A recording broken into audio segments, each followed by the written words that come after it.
मनुष्य का जीवन केवल उसके कर्मों पर चलता है। जैसा कर्म होता है वैसा उसका जीवन होता है।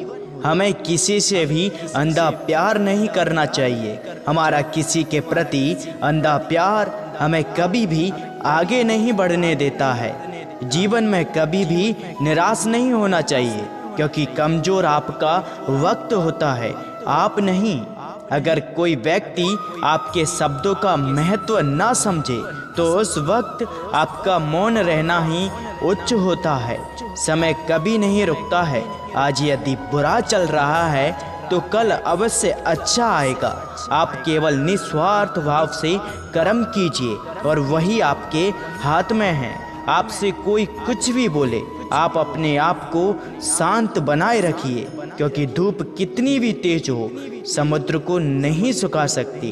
तुम अपनी पीड़ा के लिए संसार को दोष मत दो, अपने मन को समझाओ, क्योंकि तुम्हारे मन का परिवर्तन ही तुम्हारे दुखों का अंत है।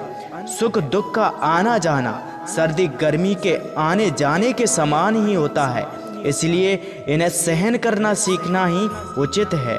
धर्म चाहे जो भी हो, एक अच्छे इंसान बनो।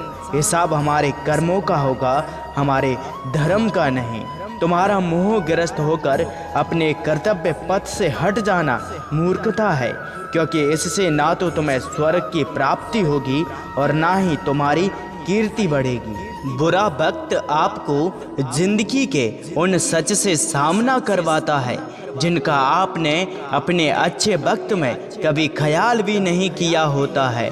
बुरे कर्म करने नहीं पड़ते, हो जाते हैं, और अच्छे कर्म होते नहीं, करने पड़ते हैं। दुष्ट लोग अगर समझाने मात्र से समझ जाते तो यकीन मानिए महाभारत कभी नहीं होता।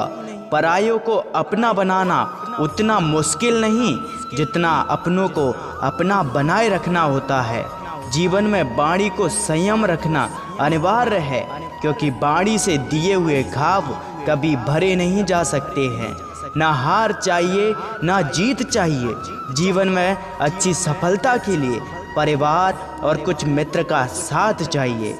जीवन में आधे दुख इस वजह से आते हैं क्योंकि हमने उनसे आशाएं रखी जिनसे हमें नहीं रखनी चाहिए थी। जीवन में समय चाहे जैसा भी हो, परिवार के साथ रहो।